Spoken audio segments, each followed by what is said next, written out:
Hey, happy Monday. I stand here in front of you right after our Monday, January 14th show, and it's my first opportunity to get on the air and gush crazily about Zero Dark 30, a film I saw with my wife on Friday. We had to get into that 11 o'clock morning matinee to beat the crowds. It was the #1 movie of the weekend, and deservedly so. And I'm here to tell you a little something.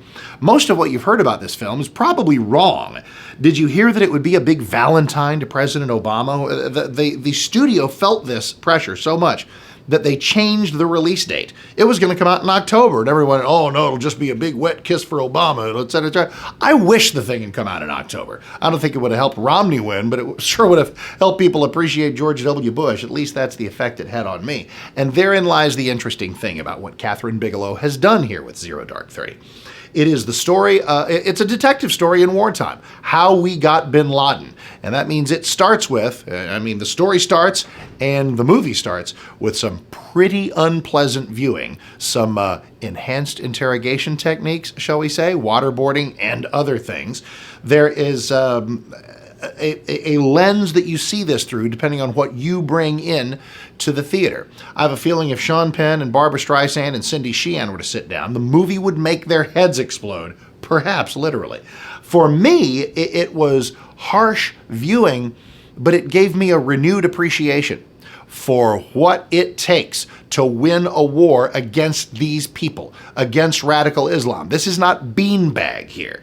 And Kathryn Bigelow, the director, who is snubbed by the Oscars, it's an outrage, she's no conservative, but she has made a movie here in which, using some degree of dramatic license, you might have heard a lot of criticism, well, the movie just insists that waterboarding got us bin Laden.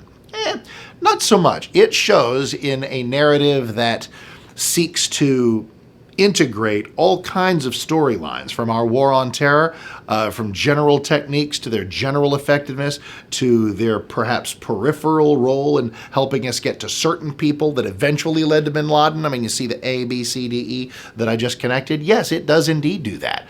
And in so doing, it does so accurately, because while the left might not want to admit it, waterboarding and other enhanced interrogation techniques absolutely did yield useful information. When you get to the last 45 minutes or so, the actual raid that lands us bin Laden, that is white-knuckle movie going. It is, I don't think I breathed during the last half hour. It is genuinely magnificent. Jessica Chastain is wonderful as Maya, the CIA analyst who just won't let go of the leads on bin Laden.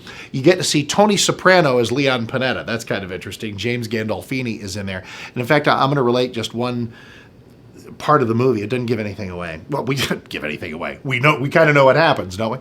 And but I don't want to give anything away in terms of the surprises that Ms. Bigelow has in store. They're trying to reach a decision on whether or not to hit that house in Abbottabad, Pakistan, where, of course, it turned out bin Laden was.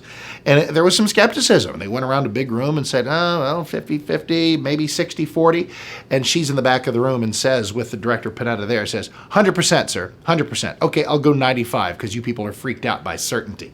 And then it appears that director Panetta is about to go ahead and go with her gut on this and do the raid on this house. And he appears, to her great surprise, in the CIA lunchroom in Langley, Virginia. Bam, sits down right by her and says, how long have you been with the CIA? 12 years. How did you find us? Well, I was recruited right out of high school. Really? How'd that happen? I don't think I can tell you, sir. It's such a wonderful scene, and it wraps up in the following way. Because remember, she's been with us at the time about a dozen years. And Director Panetta says, other than this, current case that you're on, again, the hunt for bin Laden, what else have you done for us? Nothing. This has been her professional life. It has been her CIA life. The dedication, the focus required for victories large and small in the war on terror. That's what was refreshed in me, an appreciation for all of that. I want to thank Kathryn Bigelow. You realize what I'm doing here and what's going on here? A movie out of Hollywood, not made by conservatives, has had this effect on me, and I trust that it will with you. And the really great thing about Zero Dark 30 is it doesn't, you know how sometimes people will make a movie and they really make it clear how they want you to feel? And if that's done with some skill, I don't mind being manipulated. But this movie, again, you're going to bring whatever lens you come into the theater with, because you sit down a bunch of anti-war people who think it's just terrible what we did to those people. That waterboarding, and they're going to freak out. But if you walk in with an appreciation for the necessities of wartime, you're going to walk out with an even greater appreciation for those who continue to fight this war, which, by the way, is still going on, whether President Obama realizes or not. They'll never stop being at war with us.